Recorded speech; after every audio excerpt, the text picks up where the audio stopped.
आइए दोस्तों उत्तर प्रदेश की बड़ी खबरें और आज के यूपी के सभी मुख्य समाचार पर नजर डालते हैं। देखिए, पानी की गुणवत्ता जांचने के लिए रखा जाएगा जल नल मित्र। 1000 से ऊपर की आबादी वाले गाँव में 2 लोगों की नियुक्ति की जाएगी जो कि नल के जरिए आने वाले जल की शुद्धता की जाँच करेंगे। ये नई पहल फिलहाल अम्बेडकर नगर से शुरू की जा रही है। पूरे उत्तर प्रदेश में इसके लिए नियुक्तियां निकाली जाएगी। चलिए अगली बड़ी अच्छी शानदार खबर है। अयोध्या में बन रहे प्रभु श्री राम मंदिर निर्माण के उद्घाटन की तारीख फाइनली तय हो चुकी है। प्रधानमंत्री नरेंद्र मोदी को भी न्योता दिया गया रामलला की प्राण प्रतिष्ठा के लिए। 22 जनवरी 2024 एग्जैक्टली कंफर्म तारीख तय की गई है। इस दिन होगी भगवान श्री राम की प्राण प्रतिष्ठा। प्रधानमंत्री नरेंद्र मोदी भी मौजूद रहेंगे और बड़ी ही भव्य होगी रामलला की प्राण प्रतिष्ठा। 4000 संत, 2500 विशिष्ट अतिथि भी मौजूद रहेंगे। ये देखिए, मंदिर निर्माण का काम भी जोरों शोरों से चल रहा। कुछ तस्वीरें देखिए आप। पीएम मोदी को जब न्योता दिया गया तो वो बोले कि ये मेरा सौभाग्य है। तो आखिरकार फाइनली करोड़ों भारतीयों का सपना साकार होने जा रहा 22 जनवरी 2024 को। चलिए आगे बढ़ते खबरों में। देखिए, आगरा में कल शाम को एक बड़ी रेल दुर्घटना हो गई। चलती हुई पातालकोट एक्सप्रेस ट्रेन में आग लग गई और इसके 3 कोच पूरी तरह से जल गए। इस घटना में 13 लोग झुलस गए जिन्हें अस्पताल में भर्ती कराया गया। यात्रियों का कहना कि कूदकर जान बचाई। ये देख सकते हैं आप एक्सीडेंट की कुछ तस्वीरें भी। आग लगने के बाद आसमान में धुआं उठने लगा। कई कोच पूरी तरह से जलकर राख हो गए। फिर कुछ देर बाद फायर ब्रिगेड की गाड़ियों ने काफी मशक्कत के बाद आग पर काबू पाया। वो तो गनीमत रही दोस्तों की इस दुर्घटना में किसी की जान नहीं गई। और एक रेलवे दुर्घटना वाराणसी में भी हो गई। मालगाड़ी डीरेल हुई, ट्रेनों के पहिए थमे। कैंट स्टेशन के आउटर में 3 कोच बेपटरी हो गए और इस घटना के बाद काफी समय तक इस रूट से गुजरने वाली ट्रेनें भी प्रभावित रही। चलिए अगली बड़ी खबर है दोस्तों। उत्तर प्रदेश में अब इलेक्ट्रिक व्हीकल चलाना और भी आसान होगा। योगी सरकार ने नया प्लान बनाया है। यूपी के हर एक्सप्रेसवे पर इलेक्ट्रिक व्हीकल चार्जिंग स्टेशन लगाए जाएंगे। यानी बेफिक्र होकर अब आप एक्सप्रेसवे पर इलेक्ट्रिक गाड़ियां दौड़ा सकेंगे। 11 नवंबर से इसके लिए आवेदन भी मांगे जाएंगे निविदा के। योगी सरकार की तरफ से ये टेंडर निकाला जा रहा। यूपीडा यानी कि उत्तर प्रदेश विकास प्राधिकरण की तरफ से टेंडर निकाला गया है और इसके तहत उत्तर प्रदेश के आगरा, लखनऊ, यमुना, बुंदेलखंड, पूर्वांचल, गोरखपुर लिंक एक्सप्रेसवे समेत सारे एक्सप्रेसवे पर न सिर्फ आपको आधुनिक चार्जिंग स्टेशन मिलेंगे बल्कि बैटरी स्वैपिंग व्यवस्था भी मिलेगी, है ना। और चलिए अगली बड़ी खबर देखिए। यूपी के गन्ना किसानों के लिए भी बड़ी खुशखबरी है। बकाया भुगतान के लिए सरकार ने बड़ा फैसला लिया। बिजली निगम को 1361 करोड़ रुपए दिए जाएंगे। अच्छा, स्टूडेंट छात्र छात्राओं के लिए बड़ी अच्छी खबर है। यूपी एसएससी परीक्षा के लिए 400 बसें चलाई जाएंगी। 28 और 29 अक्टूबर को 2 पालियों में होगी परीक्षा। खबर है, नोएडा एयरपोर्ट से यमुना फिल्म सिटी तक चलेगी पोर्ट टैक्सी। 14.5 किलोमीटर लंबा होगा ये ट्रैक। कई सुविधाएं भी मिलेगी। और वही खबर देखिए, बॉलीवुड में करियर तलाश रहे आईएएस अभिषेक सिंह। सनी लियोनी के साथ इनका एक रेप सॉन्ग भी आ रहा। ये उत्तर प्रदेश के डीएम जिला कलेक्टर थे जिन्होंने इस्तीफा दे दिया।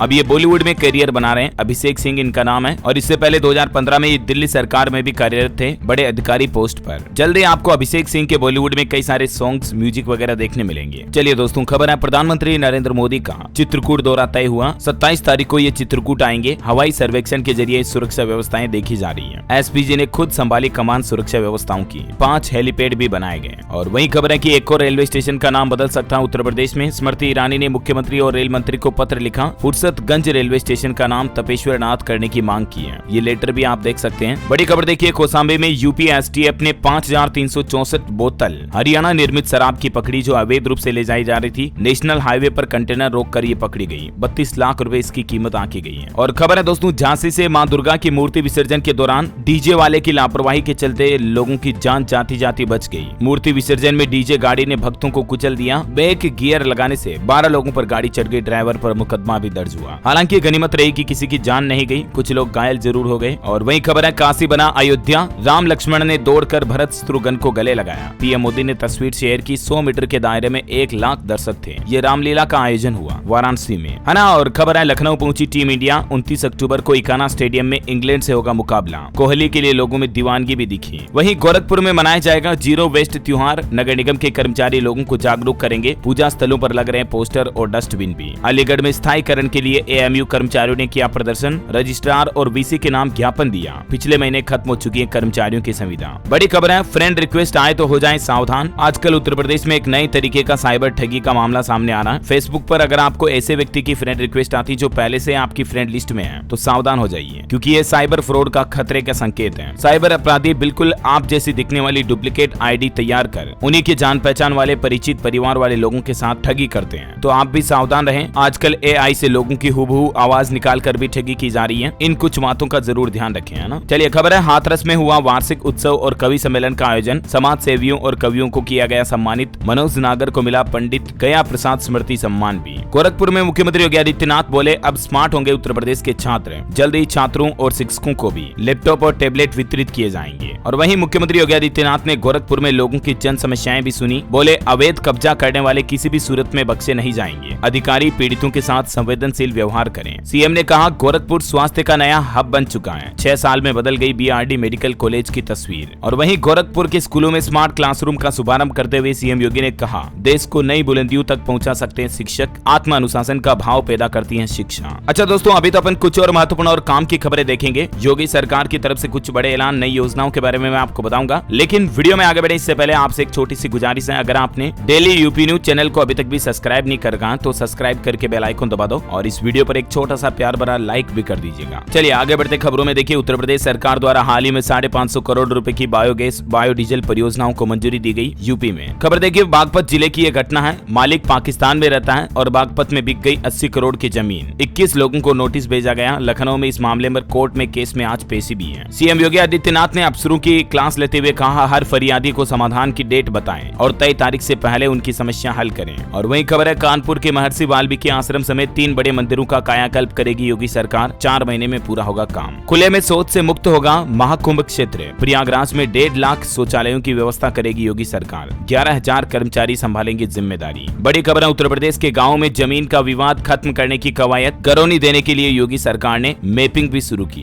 खबर है उत्तर प्रदेश में अब जल्द ही आवारा कुत्तों से भी निजात मिलने वाली है। बनाए जाएंगे एनिमल बर्थ सेंटर। आए दिन यूपी के कई शहरों में आवारा कुत्तों के लोगों पर अटैक देखे जाते हैं, उन्हें काट लेते हैं, जिससे लोग पैनिक है, डरे हुए हैं। इसे बचाने के लिए यह नई पहल शुरू की जा रही है। अब इस समस्या का समाधान एनिमल बर्थ कंट्रोल सेंटर के जरिए किया जाएगा। जैसे गायों के लिए गौशालाएं होती हैं, उसी तरह से इन सेंटर में आवारा कुत्तों को रखा जाएगा, उनकी देखभाल की जाएगी। अच्छा खबर है चुनावों से पहले उत्तर प्रदेश में बिजली उपभोक्ताओं को बड़ी राहत देने की तैयारी में है योगी सरकार। पावर कॉर्पोरेशन ने प्रस्ताव भेजा है फ्यूल सरचार्ज घटाने का। अगर ये प्रस्ताव मंजूर हो जाता है तो जल्द ही प्रदेश में लोगों को सस्ती बिजली मिलेगी। प्रति यूनिट पर कुछ छूट मिलेगी फ्यूल सरचार्ज में कमी होने के बाद। वहीं सीएम योगी ने यह भी आदेश जारी किया कि दिवाली पर किसी भी एरिया में अगर बिजली कटौती हुई तो अधिकारियों की खैर नहीं। खास करके शक्तिपीठ और धार्मिक स्थलों और पूरे उत्तर प्रदेश में 24 घंटे विद्युत आपूर्ति का निर्देश दिया है सीएम योगी ने। और खबर देखिए मेरठ के 9 गाँव के 1100 किसान रातों रात बन गए करोड़पति। दीपावली से पहले मिला करोड़ों का मुआवजा। गंगा एक्सप्रेसवे के निर्माण के लिए मेरठ में जमीन के अधिग्रहण की प्रक्रिया पूरी हो गई है और करोड़ों रुपए किसानों को मुआवजे के लिए खातों में भी भेज दिए गए हैं। जो प्रभावित किसान भाई लोग थे उनके मुआवजे में 880 करोड़ रुपए की बढ़ोतरी भी की, जिसको योगी सरकार ने मंजूरी दे दी है। चलिए अगली खबर है गेहूं और गन्ने की फसल पर अब नहीं पड़ेगी मौसम की मार। नई प्रजातियों पर उत्तर प्रदेश के वैज्ञानिक शोध कर रहे हैं। कृषि एवं प्रौद्योगिकी विश्वविद्यालय किसानों के विकास के लिए ऐसी नई किस्म नई प्रजातियों को विकसित कर रहा है जिनसे कि मौसम का असर ना पड़े और गेहूं और गन्ने की ज्यादा से ज्यादा पैदावार हो। किसान भाई लोगों को भी इससे फायदा होगा। अच्छा खबर है पीएम मोदी को धन्यवाद देने के लिए जुटेंगी महिलाएं। गाजियाबाद में 27 अक्टूबर को होगा बीजेपी का महिला सम्मेलन। विधानसभा वार बनाए जाएंगे संयोजक। बड़ी खबर है मुख्यमंत्री योगी आदित्यनाथ से शहर का नाम बदलने की मांग। दरअसल कानपुर जिले का नाम बदलकर कानपुर देहात की जगह ग्रेटर कानपुर करने का आग्रह किया गया सीएम योगी द्वारा। ये मांग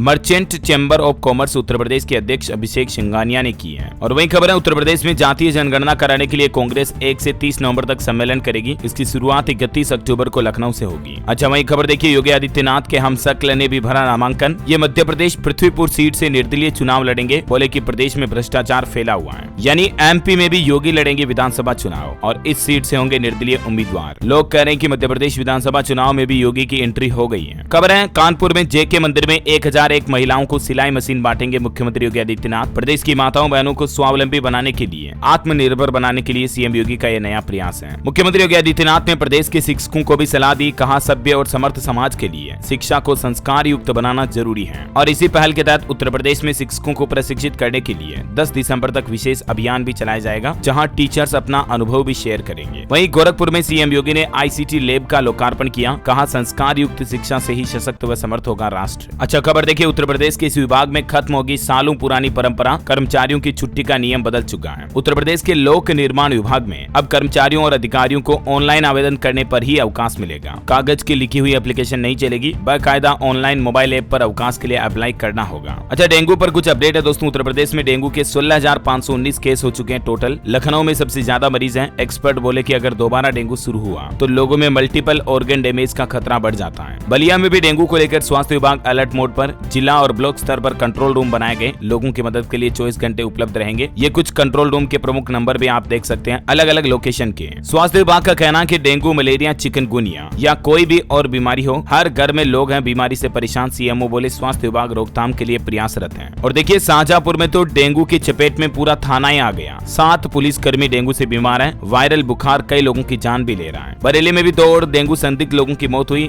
जिला अस्पताल का वार्ड पूरा फुल है। अलीगढ़ में भी डेंगू का प्रकोप जारी, 8 नए केस मिले, सरकारी व्यवस्थाएं हुई बेपटरी। यूपी के 10 ऐसे जिले हैं, लखनऊ कानपुर समेत, जो डेंगू के कहर से जूझ रहे हैं। कई बड़े अस्पताल अलर्ट मोड पर हैं। उत्तर प्रदेश गोरखपुर के भी हालात ये हैं दोस्तों की यहाँ हर दिन 2000 से ज्यादा लोग बीमार हो रहे हैं। कई बड़े अस्पतालों के बेड जो फुल हो गए हैं। डॉक्टरों ने लोगों को सावधानी बरतने की सलाह भी दी है। और मौसम पर अपडेट है। उत्तर प्रदेश में सर्दी की दस्तक हुई। कई राज्यों में तूफान हामून को लेकर अलर्ट भी जारी है। और कुछ समय बाद उत्तर प्रदेश में घना कोहरा भी छा जाएगा। नवंबर के पहले सप्ताह से ही बदलेगा मौसम। अब सर्द होने वाली है सुबह शाम। ठंड को लेकर मौसम विभाग की तरफ से ये अपडेट जारी किया गया। चलिए खेल समाचार पर खबर है। हाथरस में मुरसान के 2 खिलाड़ियों का CBSE की राष्ट्रीय एथलेटिक प्रतियोगिता में चयन हुआ। वहीं गाजीपुर में 58वीं अंतर्राज्यीय फुटबॉल प्रतियोगिता का आयोजन हुआ। पखनपुरा की टीम ने लहराया परचम। और आप वर्ल्ड कप देखने में व्यस्त थे, उधर भुवनेश्वर कुमार ने कर्नाटक की नींद उड़ा दी। भुवनेश्वर कुमार ने उत्तर प्रदेश के लिए गेंदबाजी करते हुए 5 विकेट झटके। यूपी ने इस मैच में 40 रनों की जीत दर्ज की। और एजुकेशन पर अपडेट है। IIT कानपुर बिजनेस लीडरशिप में देगा मास्टर्स डिग्री। आवेदन के लिए गेट स्कोर की जरूरत भी नहीं होगी। डिग्री ले सकते हैं आप। 31 अक्टूबर तक आवेदन का मौका है ना। और दोस्तों आप मुझे कमेंट करके बताइए कि आप प्रदेश में कौन से जिले में रहते हैं। आपके जिले का नाम लिखिए कमेंट में। साथ ही इस वीडियो को लाइक शेयर करना। डेली यूपी न्यूज चैनल को सब्सक्राइब करके बेल आइकन जरूर दबा देना। रोजाना उत्तर प्रदेश की काम की महत्वपूर्ण खबरें देखते रहने के लिए। जय हिंद, जय भारत, वंदे मातरम।